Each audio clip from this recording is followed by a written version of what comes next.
अणूचे अंतरंग याच्यामध्ये आपण आज पाहून घेणार आहोत. काही शास्त्रज्ञांनी अणूच्या संदर्भात मांडलेल्या त्यांच्या अणुसिद्धांताविषयी. त्यापूर्वी आपल्याला माहिती आहे की द्रव्याचे लहान कणांमध्ये विभाजन करायला एक मर्यादा असते, असे भारतीय तत्त्वज्ञ कनाद यांनी ख्रिस्तपूर्व 6व्या शतकामध्ये सांगितले होते. आणि द्रव्य ज्या अविभाज्य कणांचे बनलेले असतो त्यांना या कनाद मुनींनी परमाणू म्हणजे लहानात लहान कण असे नाव दिले. आणि असेही त्यांनी म्हटलेले आहे की परमाणू हा अनाशवंत असा असतो. त्यानंतर जे दुसरे शास्त्रज्ञ होते ग्रीक तत्त्ववेत्ता डेमोक्रिटस यांनी ख्रिस्तपूर्व 5व्या शतकात असे प्रतिपादन केले होते की द्रव्य हे लहान कणांनी बनलेले असते व या लहान कणांना कापता येत नाही. आणि म्हणून द्रव्याच्या या लहानात लहान कणांना डेमोक्रिटस यांनी ॲटम असे नाव दिले. ग्रीक भाषेत ॲटमॉस म्हणजे न कापता येणारा, म्हणून त्याला ॲटम असे म्हटलेले आहेत. आज आपण डाल्टनच्या अणुसिद्धांताविषयी पाहणार आहोत. तर इसवी सन 1803 मध्ये ब्रिटिश वैज्ञानिक जॉन डाल्टन यांनी सुप्रसिद्ध असा अणुसिद्धांत मांडला. या सिद्धांतानुसार द्रव्य हे अणूंचे बनलेले असते आणि अणू हे अविभाजनीय व अनाशवंत असतात. एका मूलद्रव्याचे सर्व अणू एक समान असतात, तर भिन्न मूलद्रव्याचे अणू हे भिन्न असतात व त्यांचे वस्तुमान हे भिन्न असते. आणि त्यासाठी त्यांनी अणूला भरीव गोल असं म्हटलेलं आहे. आणि एक प्रयोग करून पाहायला लावलेला होता की बुंदीच्या लाडवाला अंतर्गत संरचना, एक बुंदीचा लाडू घेतला आणि दुसरा एक भरीव चेंडू घेतला आणि दोन्हींना हाताने दाबलं तर त्यामध्ये काय दिसणार आहे. तर बुंदीच्या लाडवाला अंतर्गत संरचना असून तो त्यांच्याहूनही लहान लहान म्हणजे बुंदी एकमेकांना चिकटून बनल्याचे आपल्याला समजते. मात्र जो भरीव चेंडू असतो तो ढोबळमानाने त्याला अंतर्गत संरचना काहीही नसते असे समजते.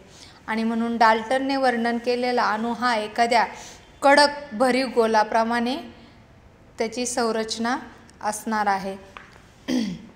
डाल्टनच्या अणुसिद्धांतानुसार अणूमध्ये वस्तुमानाचे वितरण सर्वत्र एकसमान असते. जे थॉम्सन या वैज्ञानिकाच्या अणूच्या आत असलेल्या ऋणप्रभारित कणांचा शोध आणि डाल्टनच्या अणुसिद्धांताला धक्का बसला. त्यामुळे पुढे जाऊन जो दुसरा शास्त्रज्ञ आलेला आहे तो म्हणजे थॉम्सन.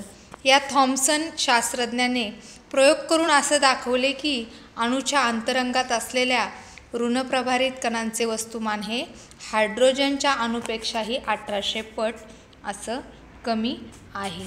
आणि त्यांनी पुढे जाऊन अणूचे प्लम पुडिंग अणुप्रारूप असे मांडलेले आहे. आणि जे कण होते त्यांनी जे थॉम्सन यांनी त्यांना इलेक्ट्रॉन्स असे नाव दिलेले आहे.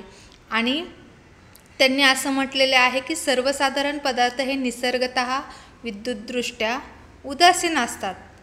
अर्थातच पदार्थाचे रेणू तसेच त्यांच्या रासायनिक संयोगाने बनतात ते अणू विद्युतदृष्ट्या उदासीन असतात.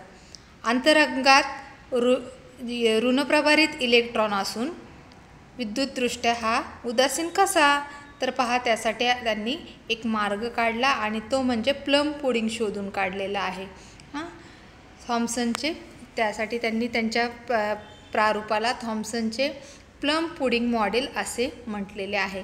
तर या थॉम्सन यांनी 1904 मध्ये हे प्लम पुडिंग मांडलेले आहे. आणि त्यांनी असं म्हटलेले आहे की या प्रारूपामध्ये धनप्रभार आहे तो सर्वत्र पसरलेला आहे आणि ऋणप्रभार म्हणजे इलेक्ट्रॉन त्यामध्ये जडविलेले असतात.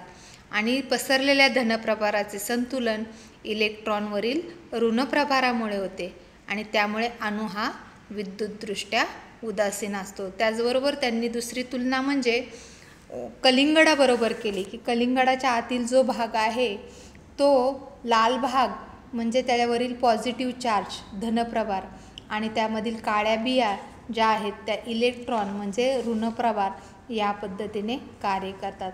तर आज आपण डाल्टनचे अणुप्रारूप आणि थॉम्सन यांचे प्लम पुडिंग मॉडेल या दोन विषयी माहिती पाहिलेली आहे.